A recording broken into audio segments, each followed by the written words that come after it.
Hello friends, welcome to our YouTube channel Bright Future Academy. आज हम पढ़ेंगे standard 8 sem 2 subject science chapter number 16 प्रकाश। आज हम प्रकाश के बारे में पढ़ेंगे। अगर आप हमारे चैनल पर नए हो तो हमारे चैनल को सब्सक्राइब करें और बेल आइकन को क्लिक करें, जिससे हमारे चैनल पर अपलोड वीडियो का नोटिफिकेशन आप तक जल्द से जल्द पहुँचे। और वीडियो अच्छा लगने पर वीडियो को अपने दोस्तों के साथ शेयर करें और कमेंट भी पिछले वीडियो करें। में हमने यहाँ तक पढ़ा था। आज हम पढ़ेंगे नियमित और विसरित परावर्तन। कल्पना कीजिए कि चित्र 16.6 में दर्शाए अनुसार किसी अनियमित पृष्ठ पर समांतर किरणें आपतित होती हैं। ठीक है, देख रहे हो, ये जो पृष्ठ देख रहे हो आप, सतह कैसी है? अनियमित है। नियमित से बोलते हैं सीधी रेखा। कैसी है? अनियमित पृष्ठ है और इस पर क्या हो रही है? सीधी किरणें आपतित हो रही हैं। याद रखिए, पृष्ठ के प्रत्येक बिंदु पर परावर्तन के नियम मान्य हैं। ठीक है, पृष्ठ के हर एक बिंदु पर परावर्तन के नियम क्या हैं? मान्य हैं। विभिन्न बिंदुओं पर परावर्तित किरणों की रचना करने के लिए इन नियमों का उपयोग कीजिए। क्या ये परावर्तित किरणें एक दूसरे के समांतर हैं? आप पाएंगे कि ये किरणें भिन्न भिन्न दिशाओं में परावर्तित होती हैं। ठीक है, देख सकते हैं आप, अलग अलग दिशा में क्या हो रही हैं? किरणें परावर्तित हो रही हैं। जब सभी समांतर किरणें किसी खुरदुरे या अनियमित पृष्ठ से परावर्तित होने के पश्चात समांतर नहीं होती, तो ऐसे परावर्तन को विसरित परावर्तन कहते हैं। समझ में आया? परिभाषा मिल गई आपको। विसरित परावर्तन किसे कहते हैं? ठीक है, क्या होगा?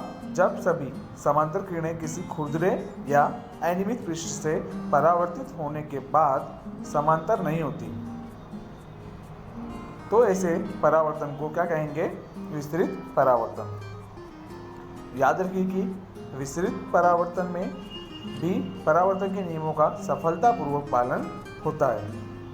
प्रकाश का विसरण गत्ते जैसी विषय परावर्तित पृष्ठ पर अनियमितताओं के कारण होता है। इसके विपरीत दर्पण जैसे चिकने पृष्ठ से होने वाले परावर्तन को नियमित परावर्तन कहते हैं। ठीक है, ये देखो, इसके पृष्ठ की सतह कैसी? एकदम समतल है। जबकि अनियमित में क्या होगा? ऐसा पृष्ठ होगा। ठीक है, समतल नहीं होगा।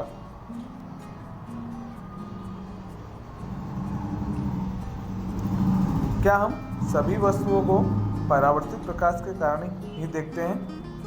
आपके चारों ओर की लगभग सभी वस्तुएं आपको परावर्तित प्रकाश के कारण दिखाई देती हैं। उदाहरण के लिए, चंद्रमा सूर्य से प्राप्त प्रकाश को परावर्तित करता है। ठीक है, चंद्रमा किसके प्रकाश से प्रकाशित होता है? सूर्य के। चंद्रमा का स्वयं का प्रकाश नहीं होता है।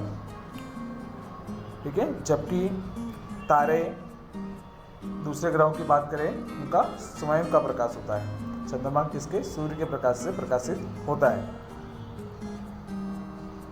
इस प्रकार हम चंद्रमा को देखते हैं। जो पिंड दूसरी वस्तुओं के प्रकाश से चमकते हैं उन्हें प्रदीप्त पिंड कहते हैं।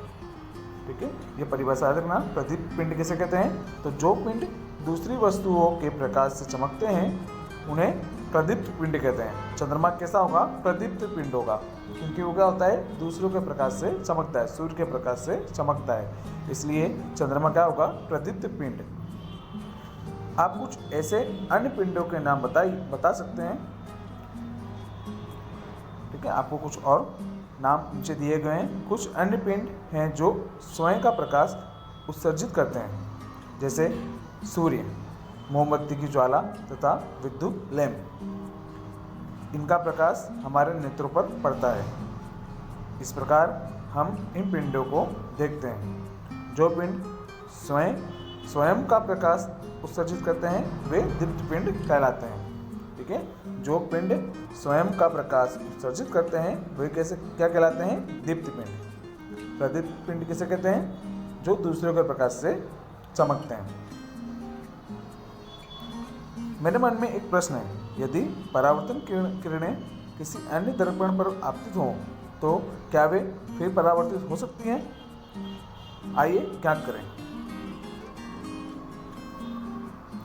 स्मरण कीजिए जब पिछली बार आप किसी केश प्रसाधक के यहाँ गए थे।